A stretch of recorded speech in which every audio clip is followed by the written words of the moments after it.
Andres de AA Sports here with another video after Mexico's game versus Ecuador last night. And I'll be honest, I have a lot of mixed feelings after this game, some positive and some negative. The Mexico national team played versus Ecuador in Guadalajara, and the game ended in a 1-1 draw. Mexico scored first after capitalizing on an awful defensive error by Ecuador, but they were unable to score again to win the game, despite having the majority of ball possession and shots taken in this game. Meanwhile, Ecuador was able to tie the game on a really strange penalty call, and after that, we saw exactly why they have arguably one of the best defenses in the world right now. In the second half, they didn't really push up into the attacking third. Ecuador would just try to hold on to ball possession despite being turnover machines in this game. But when they turned the ball over, defensively, they completely locked down. And Mexico could not create anything.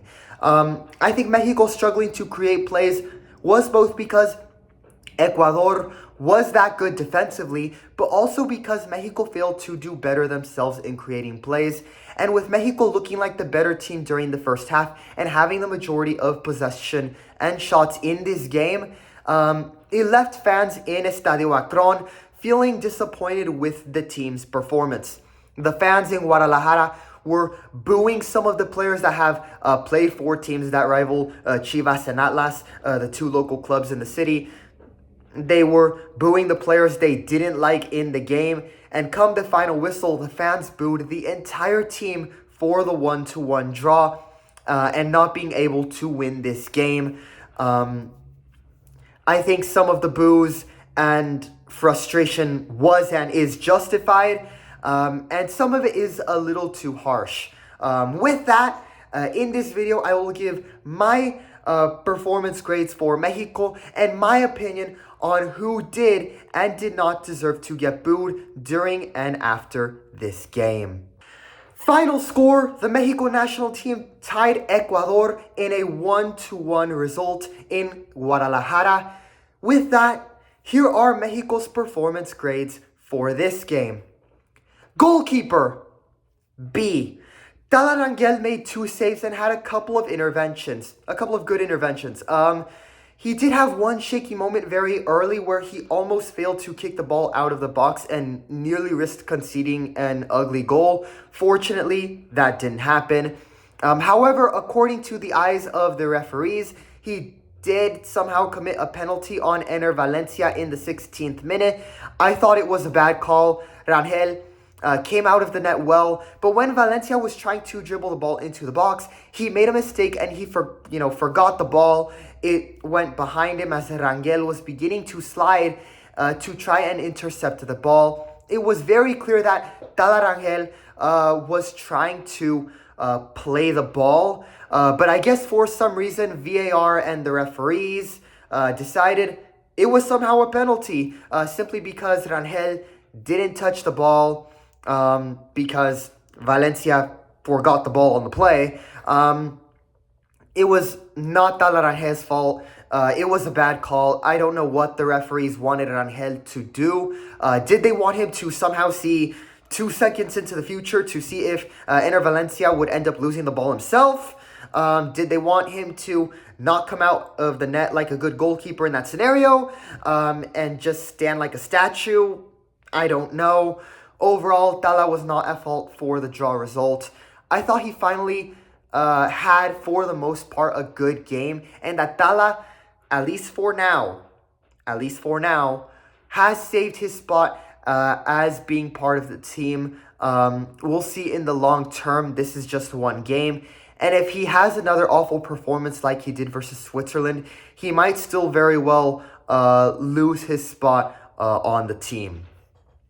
In terms of the strange penalty call, it was one of many moments of strange officiating in this game, including 3 no calls, where the ball went out of play beyond the net, and it should have clearly been a corner kick for Mexico, but the referees still called it a goal kick for Ecuador. The officiating was definitely benefiting Ecuador, but I won't say that that was the single reason why this game ended in a tie and that Mexico was, robbed of a win. I do believe Mexico could have still won this game despite these calls, but the issues offensively resulted in Mexico not being good enough to overcome the officiating when they should have been. We'll talk more about that as we progress more into the grades. Center backs, A-. Montes and Vasquez were the starters as expected and combined for 3 tackles won and over 100 accurate passes. Granted, Ecuador's weak offense and poor passing meant they weren't really tested a whole lot in this game. Nevertheless, you play against the team that shows up on the field, and Ecuador didn't really rotate players in their games with 8 starters on the field in this game.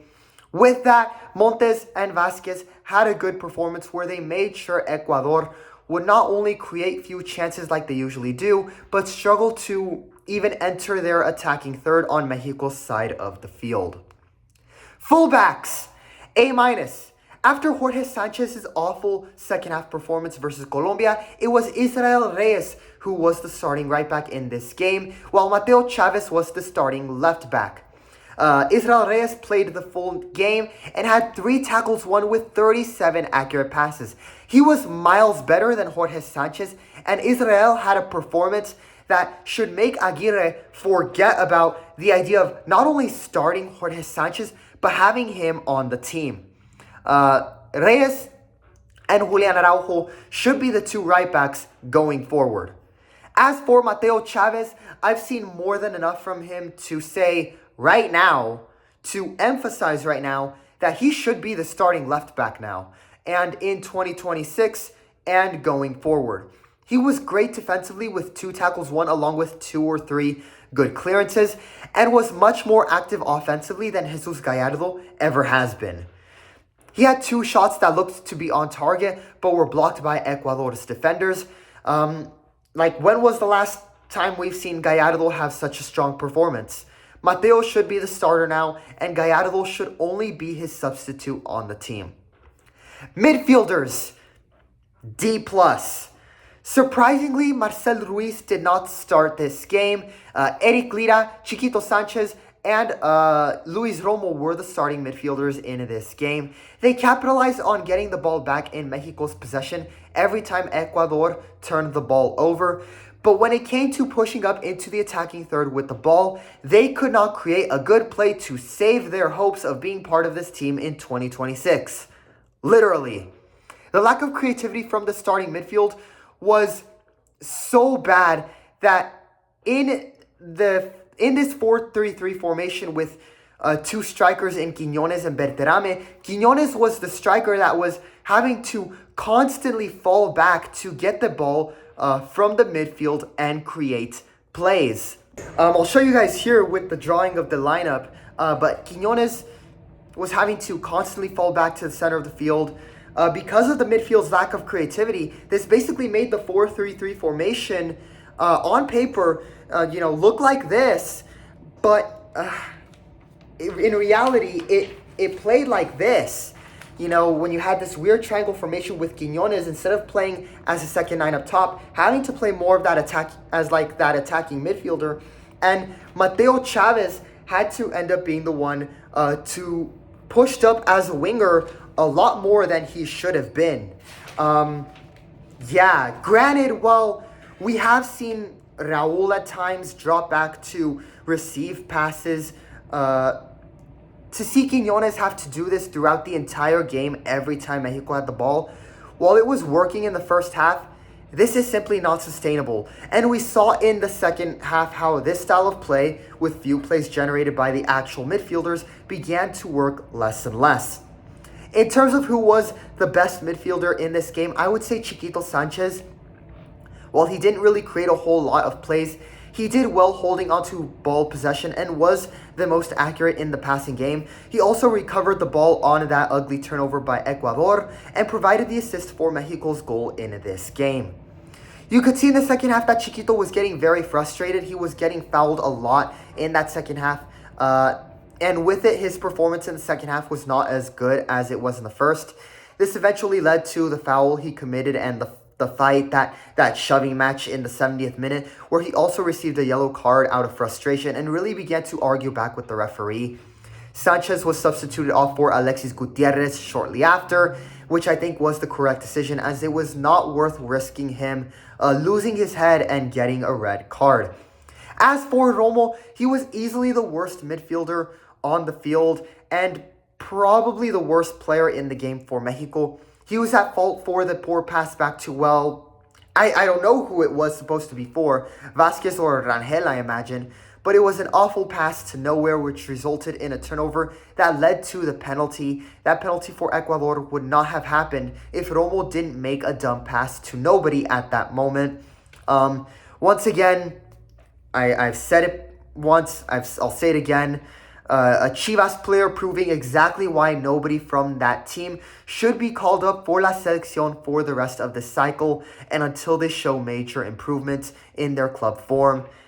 And thank God Tronco Rodriguez didn't play. He was warming up, but Vasco made another change and decided to keep him on the bench. They need to call up creative midfielders. Edson Alvarez cannot come back soon enough, and Mora, Montiel, and Vargas cannot be called up to the main team soon enough as well. They bring much more offensively while also being able to help out defensively if needed. Wingers, D. I was right in saying Chucky Lozano might not be the same in terms of form after moving to play in the MLS, because the MLS is a weak league and the form of former European players usually drops dramatically as they play more games in the United States. Sure enough, that's exactly what has happened to Chucky Lozano. He isn't a liability like Romo or Jorge Sanchez, but he struggles to create plays and provide good crosses into the box for the strikers, which also means he is not the solution to the problems at the winger positions. As for Alexis Vega, the moment he was substituted into the game in place of Julian Quiñones, whatever offensive creativity Mexico did have in the game died. Vega was completely non-existent and barely pushed up with the ball. He has failed to bring the same good form that he has with Toluca to the national team. And in this game, he looked particularly worse. Like, there was a lack of energy and motivation. I'm not sure whether it was because of his past history in Guadalajara, playing with Chivas, and maybe not playing with heart because of that. And the fans were booing Vega a lot. But after an underwhelming performance like that, it's fair for the fans to boo him again. Come on, dude. Represent. You're playing for the national team. Strikers, B+. Julian Quiñones and Germán Berterame were the starting strikers in a 4-3-3 formation with 2 9s up front. Quiñones had a shot in the first 20 minutes that should have been a goal, as it was one of the best of Mexico's opportunities created. While it is fair to criticize him and say that he should have had that goal, he nevertheless had a good game overall and was active offensively. As I showed earlier with, the lineup drawings, as I showed earlier, Quiñones was doing a lot of what Raul tends to do when he's the starting 9. Quiñones was dropping back to midfield to make up for the lack of creativity there, and got himself very involved in the passing to try and create plays himself. And putting pressure to capitalize on Ecuador's mistakes to try to force them to lose the ball again, like they were for a lot of this game. So overall, I would say individually, Quiñones had a B grade performance, a solid game for him. I was a bit disappointed to see him not get to play the full 90 minutes, as once he was subbed off, the offensive creativity that Mexico did produce completely died after that. As for Germán Berterame, he was one to watch this international break, as many fans saw these 2 games as his moment on the hot seat. Should he not perform well, he will likely not get called up again for the rest of the cycle, maybe not ever. But in this game, this important opportunity to prove himself, he was in the starting 11, and this time he was playing in his normal position as a striker. He and Chiquito Sanchez capitalized on the awful turnover by the Ecuador defense, and Berterame was able to score his first goal for the national team. He only had one shot in this game, but it was a good one for his first international goal for Mexico. We'll see if this earns him a call-up in the future. And Santi Jimenez, he entered the game as a substitute in the second half, and you could see how his style of play is different from Raúl and Quiñones, and more similar to Berterame. He is a proper 9 who expects other offensive players around him to provide him good services. But with Alexis Vega entering the game alongside him and having a non-existent performance, it set Santi up to struggle in this game along with the rest of the offense in that second half against this elite Ecuador defense. Head coach, B. This was a much better game as a head coach for Javier Aguirre. Give him credit when he notices there is a problem. He is not afraid to make changes. For example, Aguirre went to a 4-3-3 formation, this time with 2 strikers in the starting 11. And while offensive creativity is still something that needs improvement, the offensive front did look better in this game in comparison to the last 3 games.